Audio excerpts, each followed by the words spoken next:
कि वो कर रहे हैं तो ठीक ही कर रहे होंगे। अब महंगा तो पड़ेगा ही जब हमने शेर पाला है। देखो, शेर गया, चीता लाया।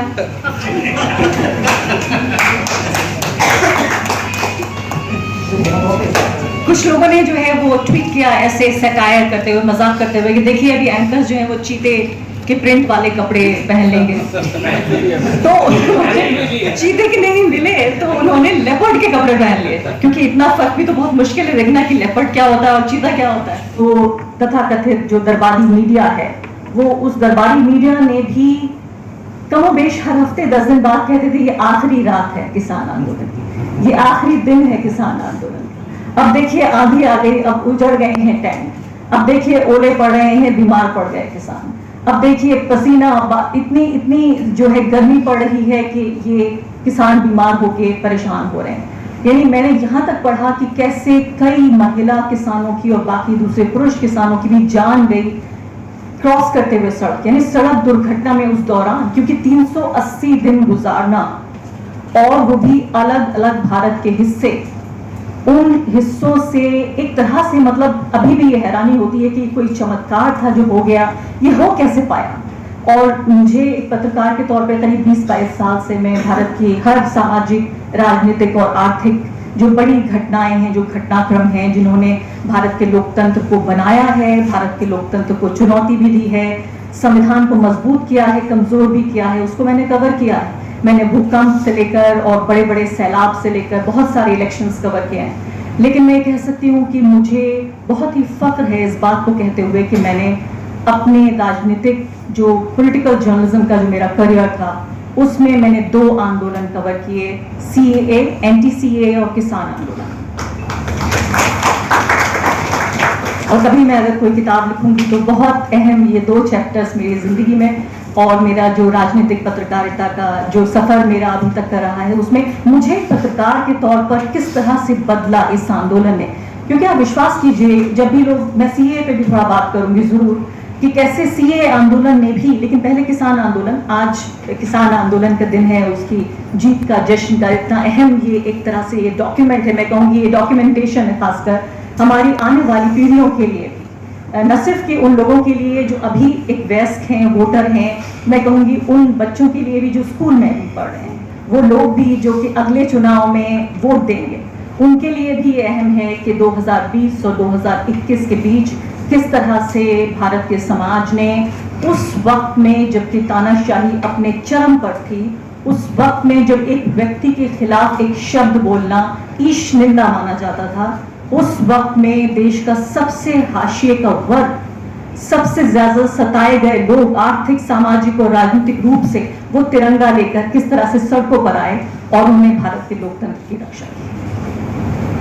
तो इस बात के लिए मैं एक भारत के नागरिक के तौर पे भी मैं कहूँगी, मैं किसानों का, किसान यूनियनों का, किसान नेताओं का, खासकर पंजाब के लोगों का मैं बहुत ज़्यादा शुक्रिया अदा करना चाहती हूँ कि वो लोकतंत्र जिसमें मेरा भी स्टेक है, क्योंकि एक नागरिक के तौर, एक पत्रकार के तौर पे मैं कवर करती हूँ संविधान की जितनी भी घटनाएं होती हैं राजनीतिक, लेकिन एक नागरिक के तौर पर इसी समाज का मैं एक हिस्सा हूँ। और जब किसान बाहर निकलते हैं, जब छात्र बाहर निकलते हैं, जब मुसलमान बाहर निकलते हैं, जब महिलाएं बाहर निकलती हैं, जब मजदूर बाहर निकलते हैं और अपने अधिकारों के लिए लड़ते हैं, जब विपक्ष मजबूत होता है, तो आप यकीन जानिए एक एनर्जी होती है, इससे ऊर्जा मिलती है। जब हमारे देश का नागरिक कमजोर होता है, जब किसान, मजदूर, जो धार्मिक अल्पसंख्यक हैं, महिलाएं हैं, विपक्ष है, वो कमजोर होता है, तो जो मीडिया है, खासकर वो मीडिया जो सरकार के हाथों बिका नहीं है, वो मीडिया भी एक तरह से मैं कहूँ उम्मीद खो रहा होता है, उसकी भी ऊर्जा कम होती है, वो भी सोचता है कि उस पर जितना हमला हो रहा है क्या वो सह पाएगा। तो हमें एक दूसरे से एनर्जी मिलती है। यहाँ बहुत सारे तमगे अक्सर हमें मिलते हैं, मुझे भी मिलते हैं इंडिविजुअली, द वायर को भी मिलते हैं कि हम बहुत बहादुर हैं, हमारे पास बहुत हिम्मत है। मैं कहूँगी ये हिम्मत, ये ऊर्जा, ये साहस हमें समाज से मिलता है। जब समाज अपने अधिकारों को और अपनी आज़ादी को बचाने के लिए बाहर निकलता है, तो हमारे जैसे मीडिया हाउसेज और हमारे जैसे पत्रकार उनके समर्थन के लिए आगे बढ़ते हैं और हम एक दूसरे को ऊर्जा देते हैं और एक दूसरे को हम ऊर्जा देते हुए इस लोकतंत्र की रक्षा करते हैं। तो ये बहुत बड़ा एक लम्हा है और इसीलिए मैंने चुना। मैं ज़्यादातर जो पब्लिक इवेंट्स हैं उनमें बहुत कम जाती हूँ और इसकी एक बड़ी वजह भी ये है कि मैं बहुत सुरक्षित अपने आप को महसूस नहीं करती हूँ। मुझे नहीं पता कि कौन से लोग ये समझें कि मैंने फला व्यक्ति की निंदा कर दी, उनकी आलोचना कर दी थी, कौन सा सर फिरा कब ये समझे कि किसी पब्लिक इवेंट में मैं मौजूद हूँ। मुझे मेरे जो वेल विशर्स हैं उन्होंने भी मना किया कि पब्लिक इवेंट्स में मैं ना जाऊँ, खासकर उन इवेंट्स में जो कि प्री अनाउंस्ड हैं। सुनने में आपको लग सकता है कि शायद ये बहुत कोई डर जाने वाली बात है। मैं कहूँगी इसे अंग्रेजी में सेल्फ प्रिजर्वेशन कहते हैं कि आप बचेंगे तो कल का दिन देखेंगे। तो ज़रूरी है कि आप बचे रहें ताकि आप कल का सूरज देखते रहें, क्योंकि शहीद होने में मेरे ख्याल से कोई बहादुरी नहीं है, जेल जाने में भी कोई बहादुरी नहीं है, क्योंकि हमें ज़्यादा लोग वो चाहिए जो जेल से बाहर हो बजाय इसके जो जेल के अंदर हो। क्योंकि उन लोगों की आवाज़ उठाना भी बहुत ज़रूरी है जो जेल के अंदर है, और इसके लिए भी बहुत ज़रूरी है कि कुछ लोग जेल के बाहर भी रहें ताकि हम आवाज उठाते रहें। इसका मतलब सावरकर ने ठीक किया, माफी मांग के। नहीं, सावरकर और सावरकरवादियों को मैं यहाँ से यही संदेश देना चाहती हूँ कि ना तो हम मुड़ेंगे, ना हम झुकेंगे, ना हम डरेंगे, क्योंकि वो अपनी जिद पर कायम हैं कि वो लोकतंत्र को खतरे में डालते रहेंगे, संविधान की हत्या करने की लगातार कोशिश करते रहेंगे। और हम भी अपनी जिद पर कायम हैं कि जब तक हमारी आखिरी सांस बचेगी हम अपने लोकतंत्र की रक्षा करेंगे, अपने संविधान की रक्षा करेंगे। और मैं इसलिए भी यहाँ आई हूँ क्योंकि अधिकारों के साथ एक खास बात ये भी होती है कि आप अधिकारों की जितनी एक्सरसाइज करते हैं, जितना अपने अधिकारों को आप मानते हैं, उतना ज्यादा अधिकार आपको मिलते हैं। तो बोलने की आजादी की रक्षा के लिए बहुत जरूरी है कि आप तमाम खतरे उठाते हुए बोलते रहें। तो इसलिए भी मैं यहाँ आई हूँ फिर से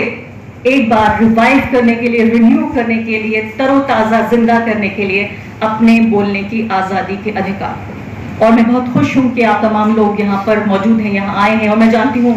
हर कोई यहाँ कोई ना कोई खतरा उठाकर आया है। किसी को कोई कहेगा कि भाई देखिए एंटी नेशनल है, किसी को कोई कहेगा, मैं इस बात को भी अंदाजा है उस वक्त की सोचिए खास धर्म, क्योंकि बहुत सारी पगड़ियाँ उस वक्त नजर आती थी और कैसे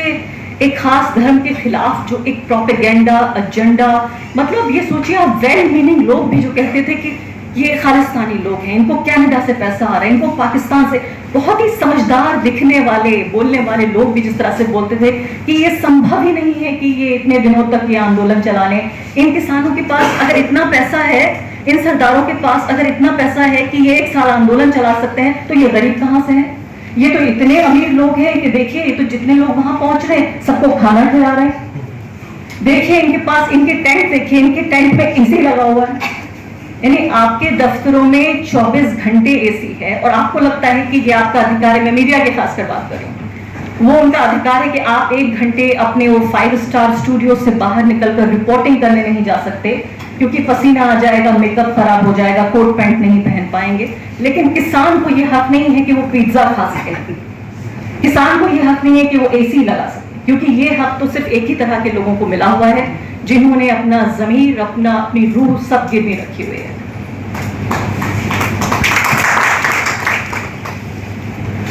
तो मैंने ये देखा कि किसान आंदोलन के दौरान कुछ जो ऐतिहासिक चीजें हुई, उनमें पहली बार ये देखा, कम से कम मेरे पिछले 20-22 साल के जो मेरा जर्नलिज्म का एक्सपीरियंस रहा, कि पहली बार देश में न सिर्फ कि एक पॉलिटिकल पार्टी बल्कि एक पॉलिटिकल आइडियोलॉजी के खिलाफ, और वो पॉलिटिकल आइडियोलॉजी जिसको ये माना जाता है कि जो देश का सबसे ज्यादा प्रभावी वर्ग है इस वक्त, साफ साफ में कहूं जो हिंदू अपकास्ट वर्ग है, जो हमारे देश को हमेशा से चलाता रहा और अभी सबसे ज्यादा उसका दबदबा है, उस आइडियोलॉजी का उसके मन मस्तिष्क पे सबसे ज्यादा कब्जा है। जिस सावरकर का, जिस आरएसएस का आप जिक्र कर रहे हैं, उस आइडियोलॉजी को सीधे सीधे चुनौती दी गई किसान मंच से, जो खासकर जो किसान आंदोलन का मंच था। दूसरी एक अहम बात जो देखी गई वो ये थी, जैसे कहा मैंने कि उन व्यक्ति का तो जिक्र हुआ ही बार बार जिसको ईश निंदा बताया गया, कि कैसे एक एक किसान ये कहता था कि मुझे पता है मेरा इंटरेस्ट क्या है, मुझे मालूम है। यानी मैंने ये देखा कि न सिर्फ कि खेती किसानी, सबसे दिलचस्प बात तो इसमें यह है कि आप ये सोचिए कि इंटरनेशनल अफेयर्स, रूस में क्या हो रहा है, ईरान में क्या हो रहा है, अमेरिका में क्या हो रहा है, इस पे किसान बात कर रहे हैं। कह रहे भाई नरेंद्र मोदी रूस जा रहे हैं, क्यों जा रहे हैं, हमें पता है कि ये क्या करके आ रहे हैं, वहां से कौन सा समझौता किसके साथ। मतलब आप ये देखिए कि पंजाब से आया हुआ एक किसान, उत्तर प्रदेश के मैं कहूंगी गाजीपुर से आया हुआ एक किसान, बिहार के देवरिया से आया हुआ किसान, यहाँ तक कि और नॉर्थ ईस्ट के इलाकों से भी जो किसान आए थे,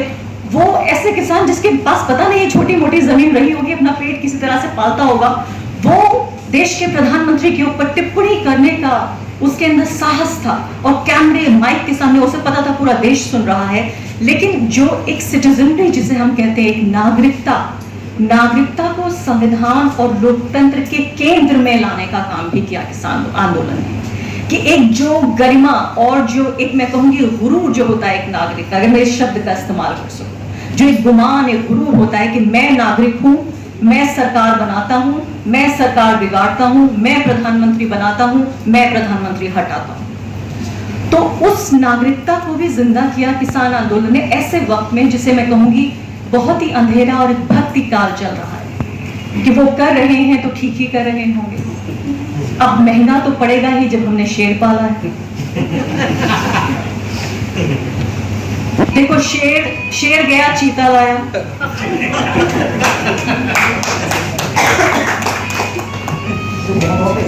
कुछ लोगों ने जो है वो ट्वीट किया ऐसे सटायर करते हुए, मजाक करते हुए, कि देखिए अभी एंकर्स जो है वो चीते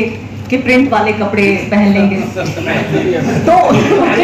चीते के नहीं मिले तो उन्होंने लेपर्ड के कपड़े पहन लिए, क्योंकि इतना फर्क भी तो बहुत मुश्किल है देखना कि लेपर्ड क्या होता है और चीता क्या होता है, और इतना पता होता तो फिर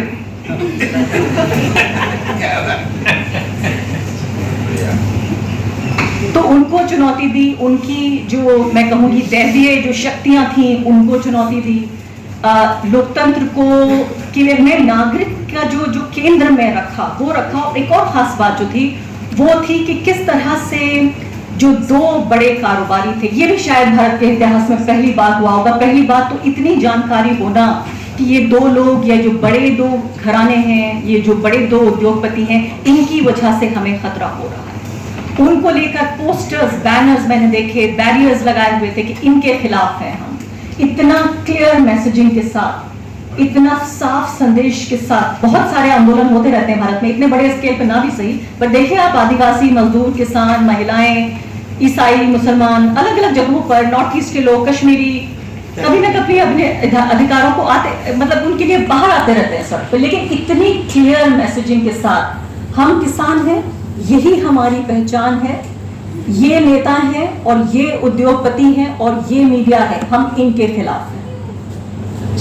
इतना क्लियर मैसेजिंग। मैं सोचती थी कोई रेडियो है ऐसा जो किसानों के बीच ये चलता है, कोई ऐसी कोडिंग, ये मैसेजिंग आपकी कोई सीक्रेट कोड वर्ड्स हैं आपके जो आप मोबाइल फोन्स पर भेज देते हैं, सबको पता होता है। पंजाब के किसान को उठा लीजिए या आप कश्मीर के किसान को उठा लीजिए, सबको पता है क्या कहना है,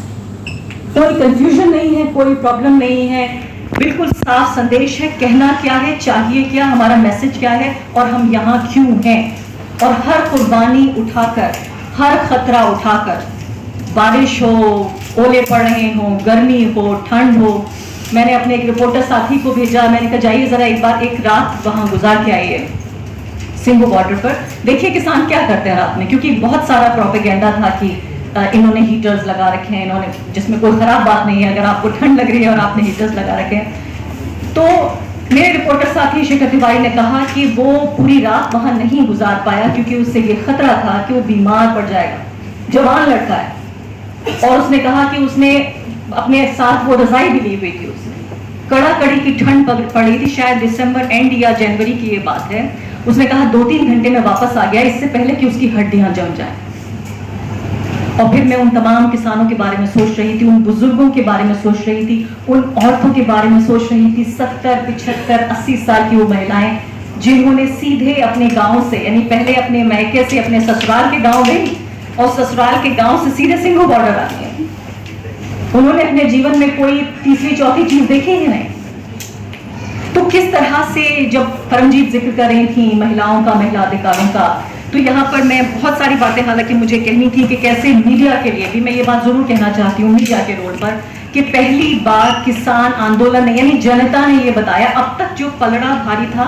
वो दरबारी मीडिया का था कि वो जब चाहते थे किसी को बदनाम कर सकते थे, वो जब चाहते थे किसी को तबाह कर सकते थे, वो जब चाहते थे किसी को जेल भिजवा सकते थे, जब चाहते थे वो मॉब लिंच तैयार कर सकते थे, लिंच मॉब तैयार कर सकते थे कि किसी के भी खिलाफ जाके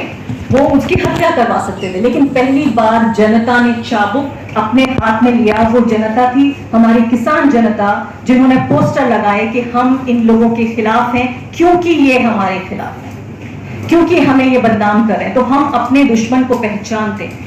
पहली बार उन लोगों को ये एहसास हुआ कि कोई वो सेलिब्रिटी मैं कहूँ या कोई थर्ड रेट सेलिब्रिटीज नहीं है, बल्कि वो लोग हैं जिन्हें देश की आम जनता अपना दोस्त नहीं मानती है। आखिरी बात मैं कहना चाहती हूँ, उसके बगैर मैं अपनी बात खत्म नहीं कर सकती, वो है सीए आंदोलन के बारे में। मेरे दिल के बहुत करीब है ये आंदोलन, क्योंकि मैंने खुद ये नहीं समझा था कभी कि वो महिलाएं जिनको कहा गया कि वो अपने पुरुषों के अधीन हैं, अपने पुरुषों की गुलाम हैं, वो महिलाएं जिनका दिन शुरू होता है निकाह के साथ और ख़त्म हो जाता है तलाक के साथ, उनके जो इश्यूज हैं, डे टू डे इश्यूज, उनके कोई मुद्दे नहीं हैं। उन्हें स्कूल नहीं जाना, उन्हें कॉलेज नहीं जाना, उन्हें नौकरी भी नहीं चाहिए, उन्हें कोई अधिकार नहीं चाहिए, वो किसी शादी ब्याह में नहीं जाती, उन्हें पता नहीं है कि उनके राजनीतिक अधिकार क्या हैं। सिर्फ पुरुषों के जरिए सताया गया एक समाज, अपने ही पुरुषों के जरिए। उन महिलाओं ने देश के सबसे मजबूत व्यक्ति को, सबसे ऊंचे पद पे बैठे हुए व्यक्ति को तब चुनौती दी जो वो अपने सबसे मजबूत रूप में उभर कर सामने आया। उन्होंने, मैं कहूंगी, एक जो धर्म आधारित राष्ट्र था और जो लोकतंत्र उसके बीच जो बनने जा रहा था, उसको मैं कहूंगी, कम से कम इतना कहना चाहती हूँ कि उसको पोस्टपोन कर दिया। यानी एक लोकतंत्र और एक धर्म आधारित राष्ट्र के बीच में वो औरतें दीवार बन के खड़ी हो गई, और वो दीवार में जो ईंट बनी हुई थी वो एक एक वो औरत लगी हुई थी। तो इस मंच से मैं तमाम किसानों का, अपने जो साथी हैं उन सबका शुक्रिया अदा करना चाहती हूँ, और साथ साथ शाहीन बाग की अपनी बहनों को सलाम करना चाहती हूँ। खबरों में बने रहने के लिए फोरम 4 को सब्सक्राइब करें और नोटिफिकेशन पाने के लिए बेल आइकन दबाएं।